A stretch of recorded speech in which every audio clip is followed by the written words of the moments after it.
আমি একটু ব্যক্তিগত কৈফিয়তের জায়গা থেকে কথা বলতে চাচ্ছিলাম।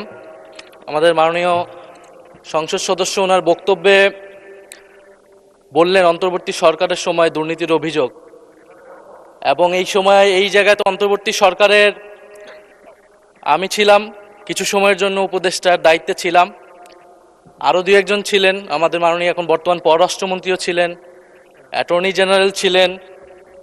তো আমি তো নির্বাচনের বহু আগেই পদত্যাগ করে চলে এসেছি। এখন দুর্নীতির অভিযোগ যদি উনি বললেন, ওনারাই সরকারে আছেন, ওনাদেরকে এটা প্রমাণ করতে হবে।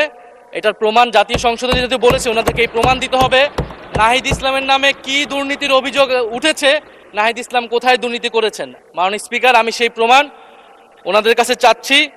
আরেকটি বিষয় মাননীয় স্পিকার, আপনার দৃষ্টি আকর্ষণ করছি, এখানে সবাই জনগণের ভোটেই নির্বাচিত হয়ে এসেছে, সবাই নির্বাচিত প্রতিনিধি।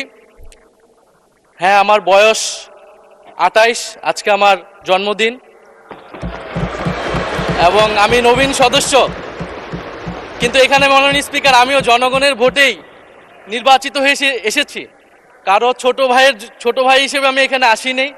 ফলে সবাই মাননীয় সংসদ সদস্য হিসেবে সবাই যে সম্মান মর্যাদা প্রত্যাশা করে, সবাই যেটা পায়, আমরাও কিন্তু সে একই জিনিস প্রত্যাশা করি। ধন্যবাদ। এটি আপনি মাননীয় স্পিকার দেখবেন। আপনার ধন্যবাদ। মাননীয় বিরোধী দলের চিফ হুইপ, আপনি নিশ্চয়ই লক্ষ্য করেছেন ট্রেজারি বেঞ্চের সদস্যরাও টেবিল চাপড়ে আপনাকে জন্মদিনের অভিনন্দন জানিয়েছে।